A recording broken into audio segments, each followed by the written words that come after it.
Welcome to episode 2 of Meeting of the Minds podcast with Peter and Tolga. Today we are going to be discussing real estate, buying in Sussex County, specifically North Jersey. Good evening, Tolga. How are you, sir? Good evening, Peter. Doing well. Episode Awesome. 2, exciting for this. We get to talk about our career and one of our passions here, and give some value to some people that are looking to buy in the market today, specifically in Sussex County and say North Jersey. Probably pertains to a lot of America, actually. So hopefully everyone gets some value from this. Absolutely. So before we jump into the details and nitty gritty, Tolga, what brought you to Sussex County? I think back on our friendship, I met you about 7, 8 years ago. Sure. Best buds ever since. Yeah. So what was it about Sussex County, this area?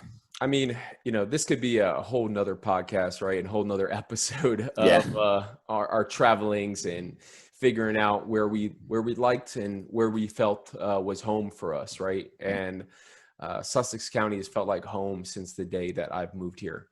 I traveled, lived in a lot of places. Really, nothing felt like home, and nothing felt like I could relax and be at peace like Sussex County does. I think there's something about the nature here in Sussex County. A lot of people misconstrue New Jersey with being this urban, Newark airport. They're landing in Newark, so you're just seeing factory upon factory. Right, but Sussex County is different than that. There's rolling hills and beautiful lakes. Yes. And a little secret here, don't tell a lot of people, but not a lot of traffic. So these things are some of the reasons I love Sussex County. And not to mention the people out here are just way more approachable and enjoyable. Yeah. How about yourself, Peter? So growing up in Bergen County for the first 10 years of my life, it was just right near at the time, the Giant Stadium. Everything's just literally on top of each other. A few years later, lived in Florida, but it was when I was living in Chicago, I knew I wanted to relocate after living right downtown. It was between Pittsburgh and Sparta, and at the time I was like, you know what, let's take a look at Sparta. It's part of Jersey I've never ever seen. And I mean, just the nature, the beauty, and the history, and that was it. Literally the rest was history. That was it. Yeah, beautiful place to live. We're hopefully in this podcast you figure out some things about buying in Sussex County. If you have any questions, you know who to reach out to. Full disclosure, Tony Erzine works for your brokerage, Clearview Realty. Excellent. And I am a Weicker agent. And So let's hop into some of these topics here. Let's do a little catch up and talk about the market for buyers right now. Right. Right off the bat, the market is on fire right now. Right. It's hot. There's low inventory and interest rates are super low. So a lot of buyers in the market. Yeah. Not to mention COVID changed the game. It really did. COVID changed the game. So a lot of buyers from urban areas, New York City, etc., looking to get out of that cluster of a mess that a pandemic could basically show its flaws and weaknesses in, and a lot of interest in rural New Jersey right now. It's crazy, Tony. I mean, Zoom is now this is how people are working now. They're working remote. So all of a sudden it's like, wait, I don't have to commute an hour and a half one way. And then, or even living in the city. I mean, you're paying a premium just to live in the city. And COVID happened, and major corporations are saying, go ahead and just stay home, work remote. Yeah. And again, you get more value. So it's like the inverse. The traditional model was people going towards the city for work, and pandemic really changes things. Yeah, no, it definitely has. And if you're a buyer in the market right now, you may have already faced these difficulties of Mm-hmm. what it's like to buy in this market right now, right? Me and Peter have both seen multiple various transactions that are just have multiple offers on them. People are getting outbid. People are putting offers on a lot of different houses and losing them. So it's frustrating for a buyer. So, Oh yeah. one of the things I think we should start off talking about is the importance of finding a good agent, right? Yes. Yes. Especially in this climate, you gotta have. I mean, plain and simple, you have to have a hustler. You have to have somebody that's going to get after it for you. Yeah. Yeah, it's aggressive. It's also informing your clients, letting them know, hey, this is where the market is. Properties that come on the market literally on day zero, they're already under contract. Yeah. It's just being as proactive as possible. Yeah, proactive and educating the buyers, right? Yep. A lot of agents, they know all the ins and outs of the buying transaction process, but just because they know a lot of these ins and outs doesn't mean that they necessarily enact those things with their buyers, right? There's a lot of reasons they don't.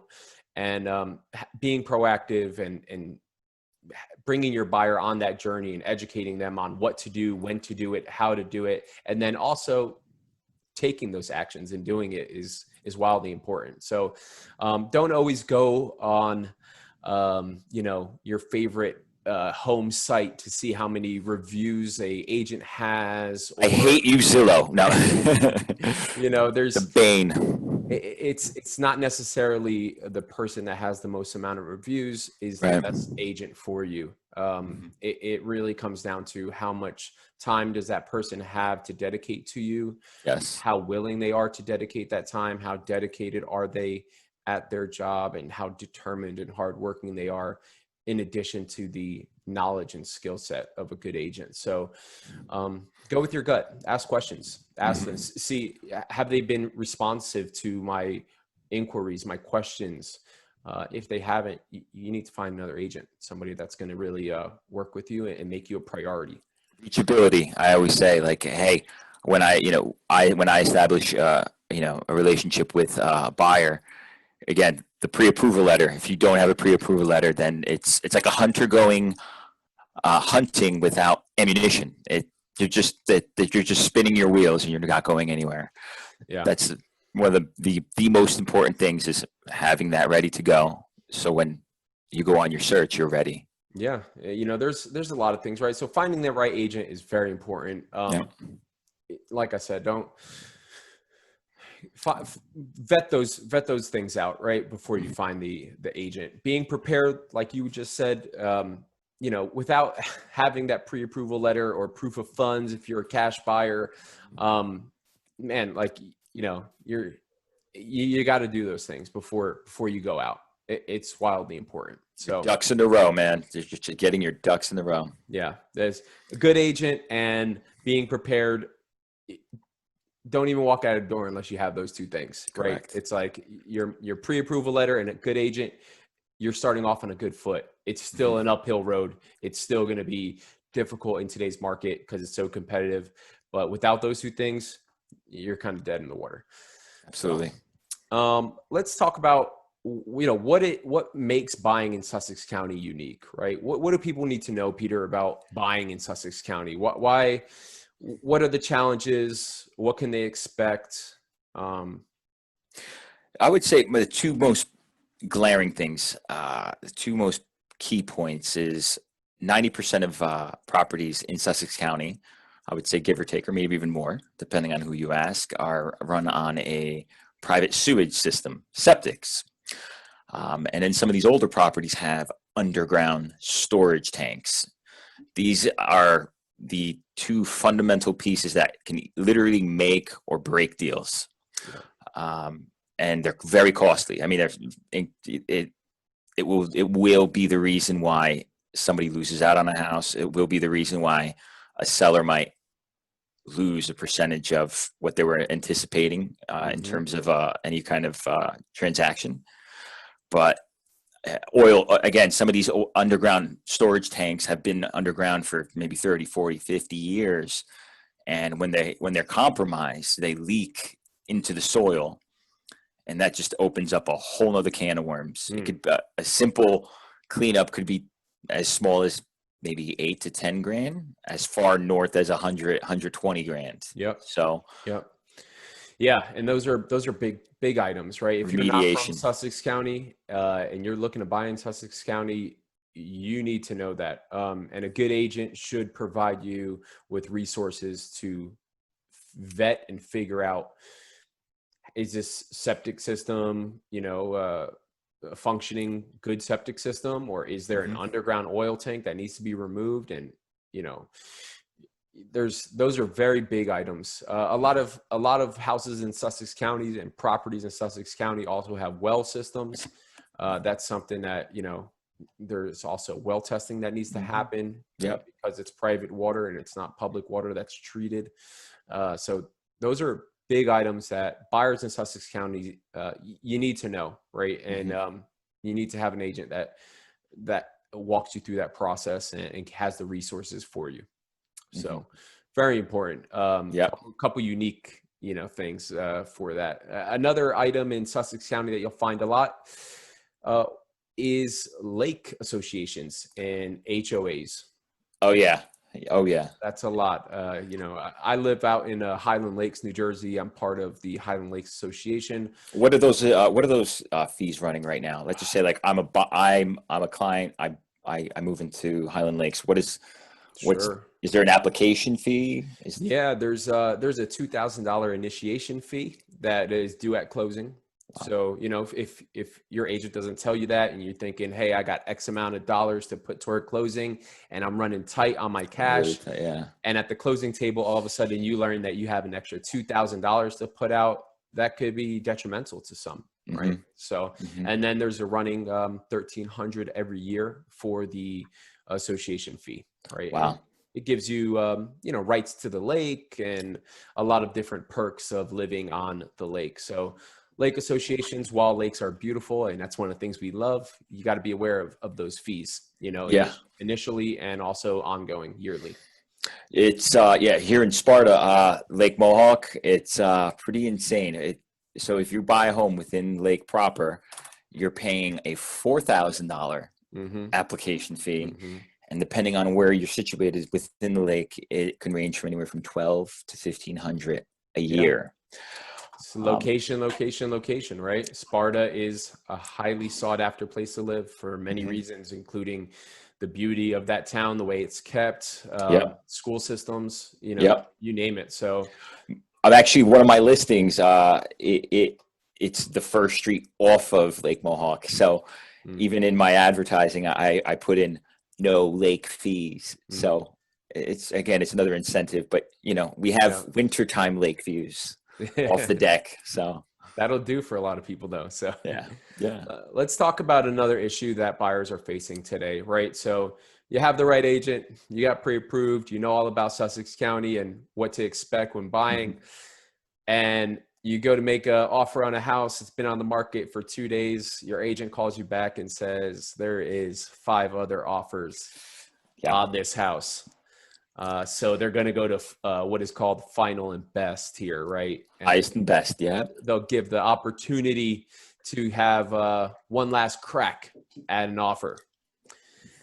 That's difficult for a lot of people, right? They're probably at like top of their price point. They didn't want to spend much more. One of the issues that arises is houses going above their appraisal value. And when a house doesn't appraise, then you can't get a mortgage for it. So there's some issues here. But a good agent will set you up so your offer, your highest and best is taken with the most amount of clout, taken seriously, right? And it's not always the number. The number is a big one, right? Like obviously the seller wants the highest number. There's no getting around that.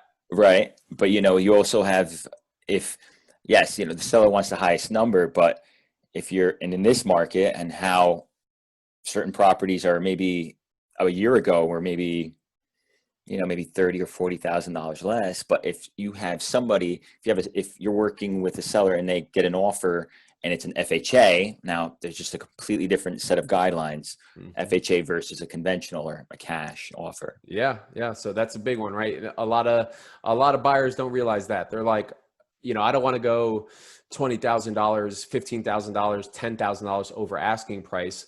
Well, a good agent will determine what type of terms are we talking about. Are you bringing cash to the table?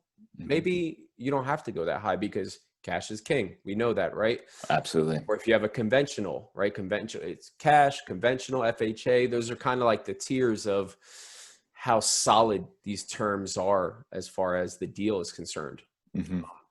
Another intangible that people don't realize is reputation amongst agents, right?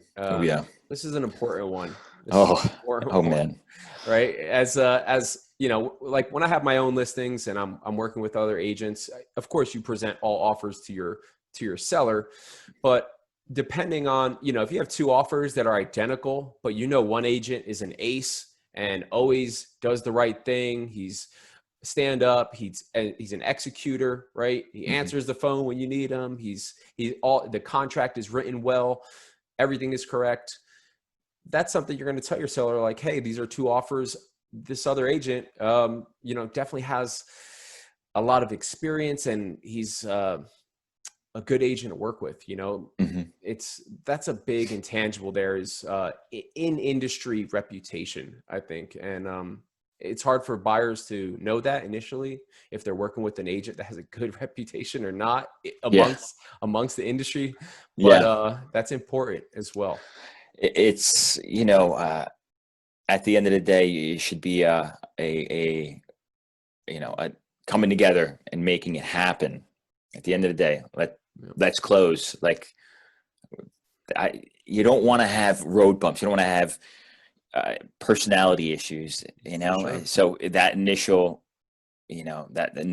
meet and greet, I say, it's you want to get it off to a good foot. You want to have transparency together, and you want to make it happen for both sides. Yeah, absolutely. So know that, when it comes to multiple offers, there's a lot of variables, a lot of intangibles. There's some things that me and Peter won't share that we do to beat out other multiple offers. Of course, other agents have their own things, but there's a lot. And we keep those kind of tricks and aces up our sleeve to kind of leverage our offer opposed to the other offers. And a good agent has these little tricks that they can do to kind of, give you the best possible outcome for your offer. So, and again, it's specifically with buyers, it's the hunt, it's the chase, but also at the end of the day, you're building relationships. And that's one of the reasons why I got into real estate, is the relationships you build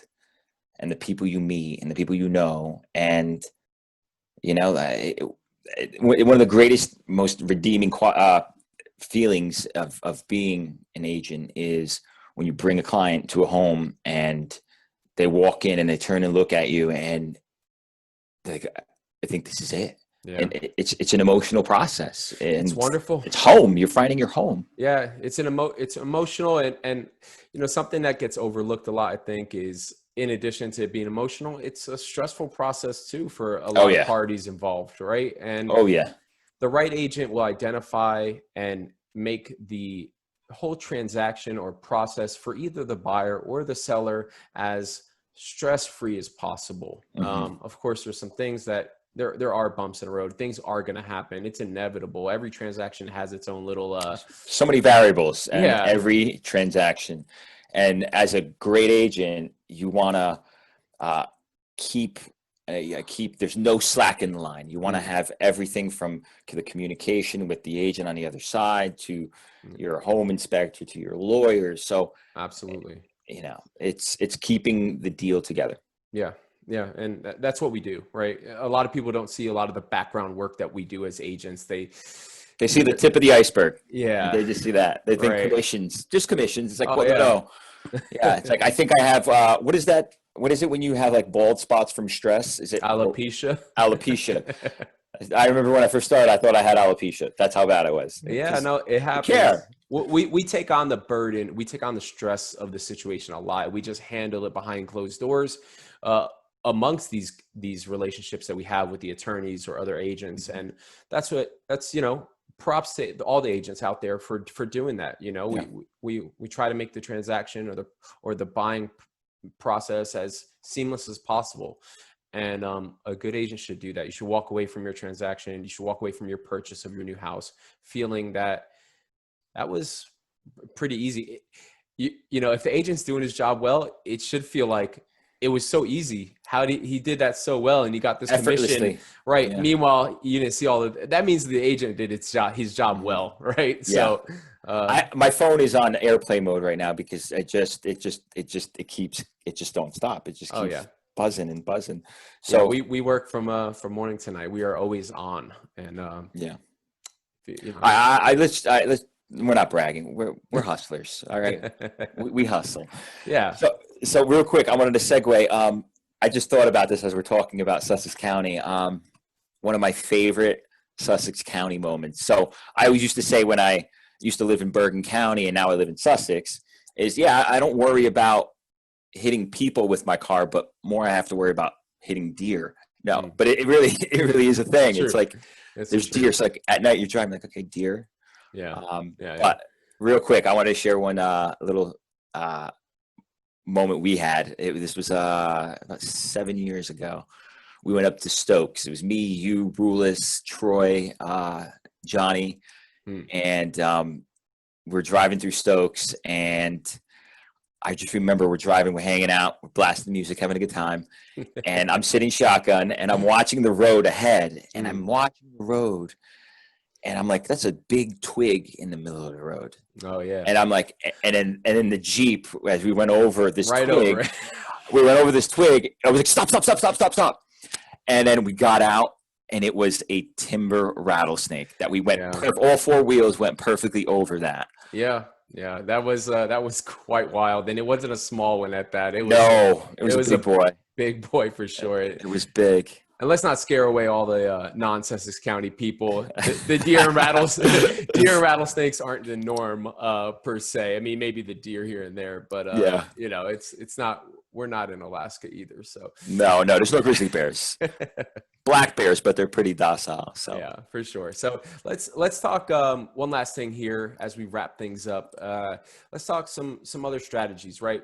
A lot of people are hawking the market, looking for a house. Their dream house, turnkey, to come on the market. And as soon as it comes on the market, them and a dozen other buyers go see this house that they've been looking for. And we fall into the 5 offer situation again. Right. What are some other things that buyers can do outside of just looking for that house to pop on the market and for them to pounce all over it? So again, everybody wants a turnkey, but you're going to be paying a premium. If you look at a property, let's just say you have a budget of $350,000, right? Sure. So find a property, or let's just say you're looking in a specific town, you find a property, maybe it needs a little TLC. If you're adventurous, you can buy that property maybe at a third, and then we have wonderful 203K loans, 203K approach, where it just might need a little elbow grease and a little updating. Sure. Or again, if you have the time and if you're not under any kind of time constraints, look into hiring a contractor to help you find, or in this case, help you, take an old piece of property and really, yeah. And I think update it. To elaborate on that a little more as well is that, it doesn't have to be this big contract or, type of job, right? A lot of times we'll come across houses that just haven't been upkept or maintained well, right?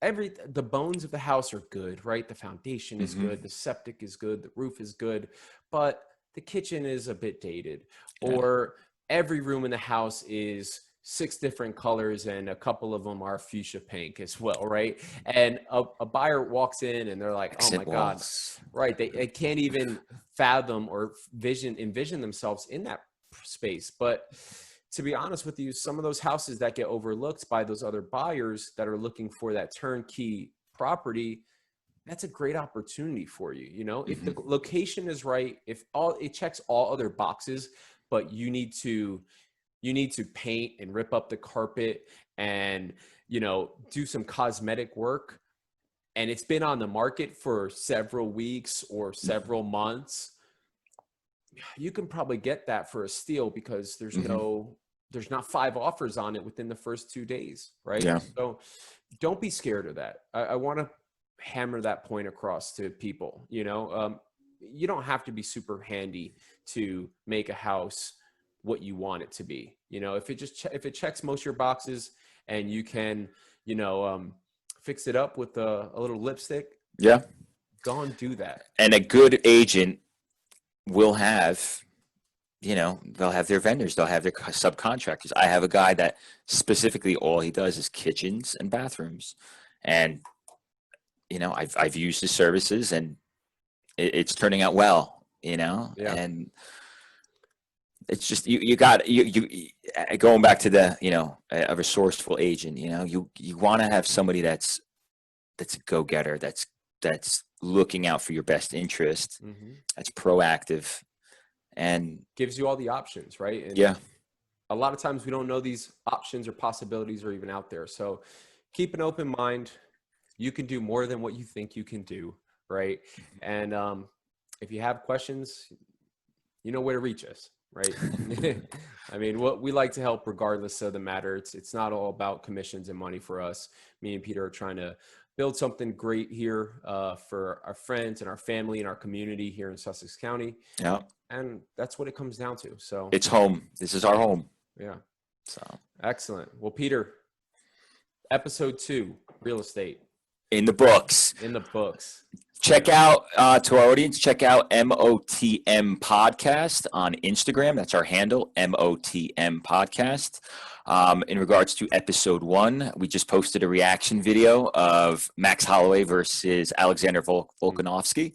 Yeah. Check us out. Yeah, And fair warning, there's some explicit language in that video. there's a time and place for that everywhere. That was definitely the time and place, Tolga. Absolutely, yeah. Those are after hours. You know, yes. That's how we blow off steam. So MOTM Podcast on Instagram. Check us out. That's our handle. Excellent. Thank you guys for watching, and we'll be up next week with episode 3. Yep. All right. Peter, have a great night, brother. Take care, bud. I'll see you soon. Bye.